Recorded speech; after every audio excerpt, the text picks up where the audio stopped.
எல்லாருக்கும் வணக்கம். இந்த வீடியோவில் வந்து இந்த தேதி கேலண்டர் இருக்குல்ல, நாட்காட்டி, அதில் சில இன்ஃபர்மேஷன்லாம் எழுதியிருப்பாங்க. அது என்ன மாதிரி இன்ஃபர்மேஷன், அது எப்படி நமக்கு யூஸ் ஆகும், நம்மளே சில விஷயங்களை அந்த தேதியை பார்த்து அதில் இருக்கிற இன்ஃபர்மேஷனை வச்சு சில காரியங்களை செய்யலாம், சில காரியங்களை செய்யாமல் தவிர்க்கலாம். அதனால தான் இந்த வீடியோவில் அதை பற்றி பேசலான்னு இருக்கேன். அதுக்கு முன்னாடி இந்த வீடியோ வந்து எப்பவும் நான் சொல்கிற மாதிரி இந்து மதத்தோடையும் வானமண்டல சாஸ்திரம், ஜோதிடம் சம்பந்தப்பட்ட விஷயம்.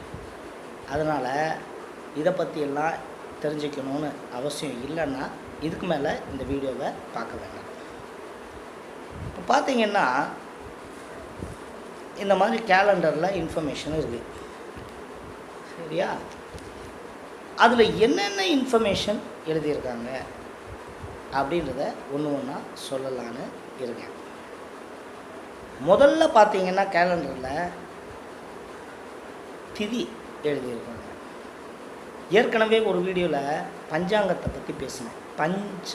பாஞ்சுன்னா 5, அகம்னா உறுப்பு. ஜாதகத்துக்கு ரொம்ப முக்கியமானது வந்து பஞ்சாங்கம், பஞ்ச அங்கம். அது வந்து வாரம், திதி, நட்சத்திரம், யோகம், கரணம் அப்படின்னு 5 விஷயங்கள் தான் சேர்ந்தது தான் இந்த பஞ்ச அங்கம். அதில் வாரத்தை பற்றி ஏற்கனவே வீடியோவில் சொல்லிட்டேன். ஞாயிற்றுக்கிழமையில் பிறந்தா எப்படி இருப்பாங்க, திங்கட்கிழமையில் பிறந்தா எப்படி இருப்பாங்க. அதே மாதிரி மூணாவதாக சொல்கிற நட்சத்திரத்தை பற்றியும் சொல்லிட்டேன். இந்த நட்சத்திரத்தில் பிறந்தா இப்படி இருப்பாங்க அப்படின்னு அதையும் சொல்லியிருக்கேன். இப்போது திதி, அதை பற்றி சொல்கிறேன். திதி என்பது சூரியனுக்கும் சந்திரனுக்கும் இடைப்பட்ட டிஸ்டன்ஸ். ஒரு நாளும் அந்த டிஸ்டன்ஸு மாறும். ஏன்னா ட்ராவலிங் பண்ணுறாங்கல்ல, அந்த டிஸ்டன்ஸில் எப்படி நம்ம ஒரு ஊர்லேருந்து இன்னொரு ஊருக்கு போகிறதுக்குள்ளே நடுவில் ஏகப்பட்ட குட்டி குட்டி ஊருங்கள்லாம் வரும். அந்த ஒரு ஊருக்கும் தான் திதின்னு பேர். அதுக்கு வச்சுருக்காங்க, பேர் வச்சுருக்காங்க. முதல்ல இருக்கிற திதி வந்து பிரதமை, ரெண்டாவது த்விதியை, தோன்னா 2, மூணாவது 3ன்னா 3, திருதியை, நாலாவது சதுர்த்தி, ஐந்தாவது பஞ்சமி, பாஞ்சுன்னா 5, ஆறாவது சஷ்டி, ஷன்னுன்னா 6, ஷண் மார்க்கம், அதனால் 6 மார்க்கங்கள், ஷண்முகர் 6 முகங்களை உடையவர். ஸோ சன்னுன்னா 6, அதனால் சஷ்டி. 7 சப்தம்னா 7, அதனால் சப்தமி. இப்போ சப்தகிரி அப்படின்றது தான் திருப்பதிக்கு இருக்கிற இன்னொரு பேர். அதுக்கு போகிற ட்ரெயின் பேரும் சப்தகிரி எக்ஸ்பிரஸ். அந்த மாதிரி ஒரு உதாரணத்துக்கு சொல்கிறேன். அஷ்டம்னா 8, அதனால் 8வது திதி அஷ்டமி. 9 நவ்வுன்னா 9, அதனால் நவமி 9வது திதி. தஸ்ன்னா 10, அதனால் 10வது திதி தசமி. இப்போது 10 முடிஞ்சிருச்சு. இதுக்கு அடுத்து இந்தியில் ஏக்குன்னா 1, இந்த தசமின்ற தஸ்ன்றது 10, அதை ரெண்டையும் சேர்த்து ஏகாதசி, அதுதான் 11வது. தோன்னா ஏற்கனவே 2ன்னு சொன்னேன். தோ ப்ளஸ் இந்த தஸ், அதுதான் தசமி, இல்லை துவாதசி. தசம்னா 10ன்னு சொல்லிட்டேன். தோன்னா 2, துவாதசி. 3ன்னா 3ன்னு சொன்னேன், திரியோதசி. தசின்னு வரும் 10க்கு அப்புறம். சதுர்த்தசி, அதுக்கப்புறம் 15வது திதி அமாவாசை வரும், இல்லைன்னா பௌர்ணமி வரும். இப்படி தான் திதி பேர் வச்சாங்க. ஒரு திதியிலையும் இதுதான் செய்யணும், இது செய்யக்கூடாதுன்னு சில விஷயங்கள் எல்லாம் ஜோதிடத்தில் இருக்குது. அதை நான் வேறு வீடியோவில் தனியாக சொல்கிறேன். ஸோ முதல்ல எழுதியிருக்கிறது என்னன்னு பார்த்தீங்கன்னா திதி தான் எழுதியிருப்பாங்க. இன்றைக்கி என்ன திதி அப்படின்னா திதிகளில் அஷ்டமி நவமி இந்த 2 திதியில் யாரும் எந்த நல்ல காரியங்களும் தொடங்க மாட்டாங்க, செய்ய மாட்டாங்க. அதே மாதிரி அமாவாசை நிறைய பேர் சொல்கிறாங்க, நிறைஞ்ச அமாவாசை இன்றைக்கி நல்லது பண்ணலான்னு.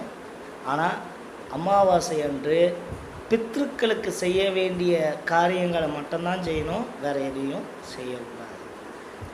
சரிங்களா? முதல்ல அது போட்டிருப்பாங்க திதி, அது எத்தனை மணி வரைக்கும் இருக்குது அப்படின்னு.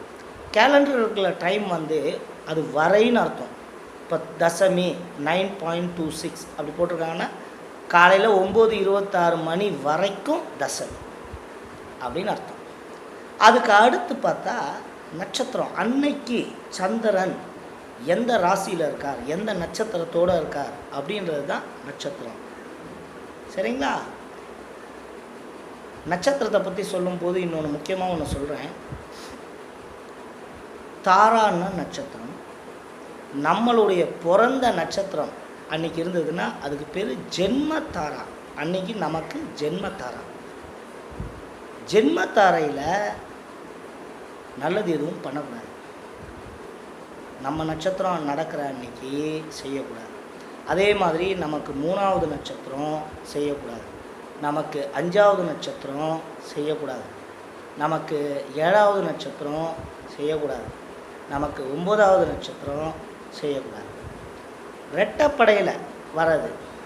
இப்போது நான் மகன் நட்சத்திரம், இன்றைக்கி மகன் நட்சத்திரம் இருந்தால் நான் அன்றைக்கி செய்ய வேண்டிய நல்ல காரியங்களை தள்ளி போட்டு அடுத்த நாளில் செய்வேன். ஏன்னா எனக்கு அடுத்த நாள் வந்து பூர நட்சத்திரம் வந்துடுது, எனக்கு 2வது நட்சத்திரம். ஸோ அந்த இன்ஃபர்மேஷனை கணக்கு போடுறதுக்கு, நம்மளே கணக்கு போடுறதுக்கு தான் அங்கே நட்சத்திரம் சொல்லியிருக்காங்க. இன்றைக்கி புனர்பூசம், உங்கள் நட்சத்திரத்துலேருந்து அன்றைக்கி என்ன நட்சத்திரம் நடக்குதோ அது வரைக்கும் கவுண்ட் பண்ணி அதை 9ஆல் டிவைட் பண்ணிவிட்டு மீதி பேலன்ஸ் என்ன வருதோ 1ஆ 3ஆ 5ஆ அப்படியெல்லாம் வந்ததுன்னா அது பண்ணக்கூடாது, நல்ல காரியங்கள். சரிங்களா? இதுதான் நட்சத்திரத்துக்கு இம்பார்ட்டன்ஸு. அதுக்கு அடுத்தது என்ன எழுதியிருப்பாங்கன்னா தியாஜ்யம் அப்படின்னு எழுதியிருப்பாங்க. தியாஜ்யம் என்கின்ற சமஸ்கிருத வார்த்தைக்கு தமிழில் வந்து விஷகாலம்னு அர்த்தம். கெட்ட டைம் அந்த நாளில்.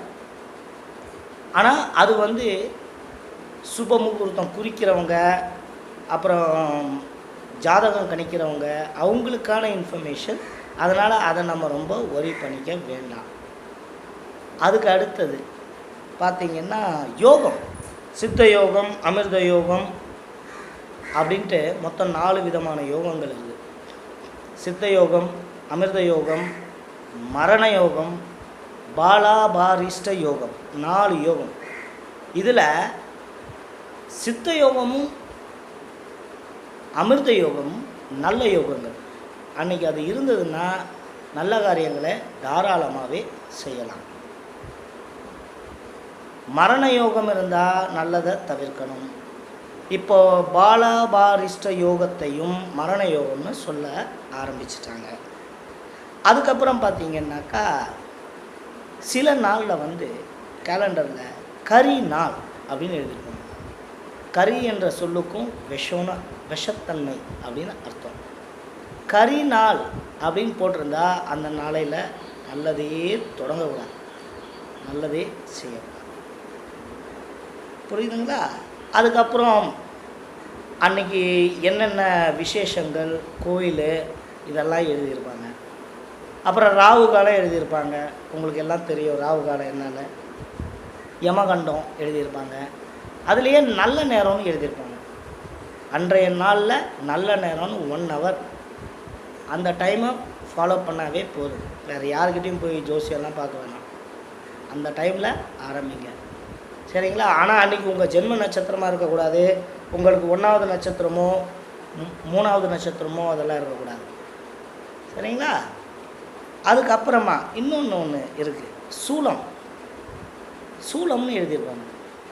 சூலம் என்ன? ஆகாத திசைன்னு அர்த்தம். ஒரு நல்ல காரியங்களை நோக்கி நீங்கள் வெளியில் புறப்படும்போது முதல்ல அந்த திசை பக்கமாக போனீங்கன்னா அந்த நல்ல காரியம் எதிர்பார்த்த அளவுக்கு முடியாது. சூலம் வடக்கு, சூலம் கிழக்கு அப்படின்னு எழுதியிருப்பாங்க. அப்படி வேறு வழி இல்லை, அந்த டைரக்ஷனில் தான் போய் ஆகணும் அப்படின்னாக்கா அதுக்கு பரிகாரமும் கீழே எழுதியிருப்பாங்க. தயிர், எண்ணெய், தைலம்னு சொல்லுவாங்க. அது தைலத்தை எடுத்து தடவுறதில்ல, தைலம்னா எண்ணெய். அதனால தான் வைத்தீஸ்வரன் கோயிலில் இருக்கிற அந்த அம்மா பேர் வந்து தைலம் நாயகி. அவங்க எண்ணெய் பூசி அடிப்பட்ட முருகக் கடவுளை கூட போர் செய்யும்போது, முருகக் கடவுள் சூரபத்மனோட போர் செய்யும்போது அடிப்பட்ட முருகருடைய வீரர்களுக்கெல்லாம் மருந்து தரும் இடம் தைலம் நாயகின்னா அப்புறம் பேச்சு வழக்கில் தயிர் நாயகின்னு மாற்றிட்டாங்க. இந்த சூலத்தை பற்றி சொல்லும்போது முக்கியமாக ஒரு விஷயம், நிறைய பேர் இதை நோட்டீஸ் பண்ணிங்களா இல்லையான்னு தெரியல. நவகிரகங்கள் இருக்குல்ல கோயிலில், ஒன்று ஒரு டைரக்ஷனை பார்த்து நிற்கிது. அதுக்கு முக்கியமான காரணம், நவகிரகங்களை நம்ம மக்கள் பிரதிஷ்டை செய்யும் போதே, இப்போ சூரியன் இருக்கார், சூரியன் ஒரு டைரக்ஷனை பார்த்துட்ருப்பார்.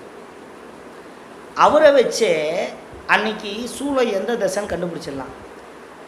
அவர் இப்போ மேற்க பார்த்துக்கிட்டு நின்னாருன்னா தெற்கு பக்கம் சண்டேல போகக்கூடாதுன்னு அர்த்தம். சந்திரனை இப்போ சந்திரன் வடக்க பார்த்து இருக்காருன்னு வச்சுக்கோங்க, அப்போன்னா மண்டேல தெற்கு பக்கம் போகக்கூடாதுன்னு அர்த்தம். இப்போ புதன் ஈஸ்ட்டை பார்த்துக்கிட்டு இருக்காருன்னு வச்சுக்கோங்க, அப்போ புதன்கிழமையில் வெஸ்ட்டு போகக்கூடாதுன்னு அர்த்தம். நீங்கள் வேணால் பாருங்கள், கரெக்டாக இந்த கேலண்டரில் இருக்கிற சூலம் அன்றைக்கி எந்த தசை சூலம்னு நினச்சி அந்த கிழமைக்கான கிரகத்தை போய் நவகிரகத்தில் பாருங்கள், கரெக்டாக சூலன்னு எழுதின டைரக்ஷனுக்கு ஆப்போசிட்டாக பார்த்துட்ருப்பாங்க. சரிங்களா? ஸோ இந்த ஒரு சின்ன பீஸ் ஆஃப் பேப்பரில் இவ்வளோ இன்ஃபர்மேஷன் கொடுக்குறாங்க. எதுக்குன்னா முடிந்த வரைக்கும் நம்மளே நல்லது கெட்டது எல்லாத்தையும் பார்த்து நல்ல காரியங்களை ஆரம்பிக்கணும் அப்படின்றதுக்காக தான். இது எனக்கு மட்டும் தெரிஞ்சு ஒன்றும் பிரயோஜனம் இல்லை, 4 பேருக்கு தெரிஞ்சால் யூஸ்ஃபுல்லாக இருக்குமே அப்படின்றதுனால தான் இந்த வீடியோ மூலமாக உங்களுக்கு எல்லாம் சொல்கிறேன். இதான் இந்த வீடியோவில் சொல்ல வந்தேன். நன்றி, வணக்கம். Please do take care.